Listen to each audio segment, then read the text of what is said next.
This is the golden era of entrepreneurship. On the news, in our feeds, at the coffee shops, the new age entrepreneur is the face of constant innovation and creativity. They generate job opportunities, boost the economy, and in the words of Joseph Schumpeter, are responsible for creative destruction. There is enough evidence to back this. But what we know little about is what successful entrepreneurs do after they make their big exit.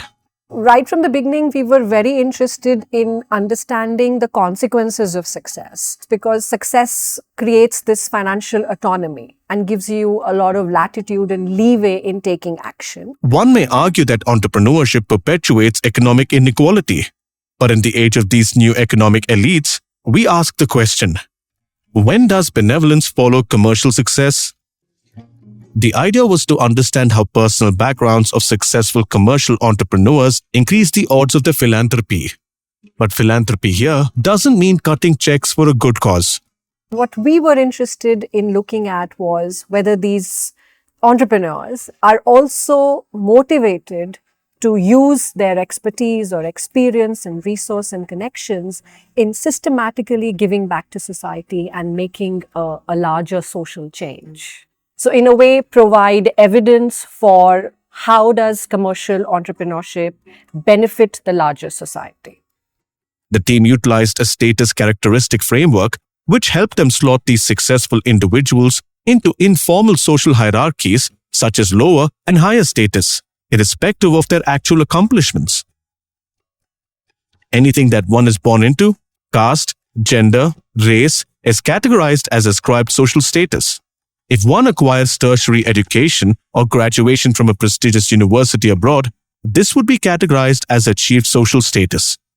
This helped them conceptualize how these social hierarchies influenced an entrepreneur's involvement in philanthropy. So given the novelty of the research question and the context, we decided to do a mixed method study in which we did some qualitative interviews with successful entrepreneurs in India, and we also supplemented it with a quantitative data set that we hand collected and put together for the analysis, which gave us a sample of about 673 successful entrepreneurs in India between the time period 2003 to 2013. So we had two major hypotheses. One is that successful commercial entrepreneurs from lower ascribed status characteristics, such as a lower caste or gender in the Indian society, will be more likely to engage in social change activities after they become successful. There were clear statistical patterns in the research showing that lowest caste entrepreneurs are most likely to give back to society. And the reasoning behind this is that achieving success by traversing a difficult path, which is typically associated with lower caste or gender in India, will make it more likely that such successful entrepreneurs perceive the need or are more empathetic towards the less privileged individuals. If one is a high caste entrepreneur, then the probability of giving back is about 8.3%. But the same probability increases to 25% if one is a lowest caste entrepreneur. And the second hypothesis that we tested was successful commercial entrepreneurs who are associated with higher achieved status characteristics, such as achieving a prestigious education abroad in a first world country, are more likely to give back to society. As a young adult, when you move to a developed economy, you see the dramatic contrast in social infrastructure. The deficiencies and problems back home become more visible and prominent. We observed that the probability of giving back is greater for those entrepreneurs who are returnee entrepreneurs. That is, they went abroad for an education and then came back to India.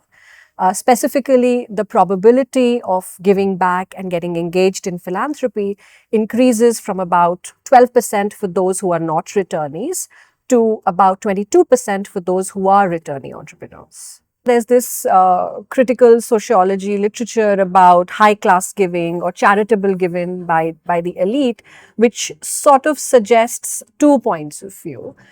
One is that high society elites set up foundations to mainly fund highbrow activities that the wealthy directly benefit from rather than give for human causes. The other is where there is an expectation held against the rich that obligates them to be more generous while dealing with the less privileged. But there is very little evidence to support these points of views.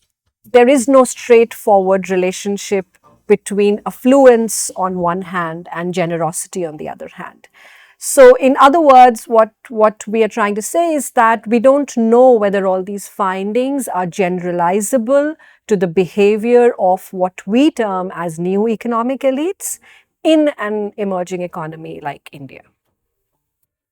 By new economic elite, we mean independent entrepreneurs, self-made men and women, without a clear connection or allegiance to large family business groups. So we've seen that entrepreneurship can act as a vehicle for social mobility, especially for economy in general.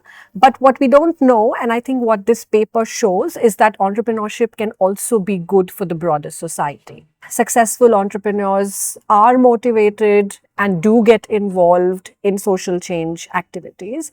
And therefore, they can be fertile sources of philanthropy, they can be fertile sources of social change, especially in a democratic society like India.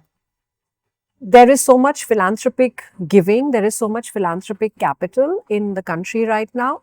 Knowing that there is this group of people who are great problem solvers, who are great organization builders, who are motivated to bring about social change, I think there is a lot of scope to sort of engage them. And as I mentioned, others with a similar background, which might not be entrepreneurs, but might be, people, successful people in other professions or C-suite executives and so on, to systematically engage them towards social change efforts. I think there's a lot of scope to do something like that in our country.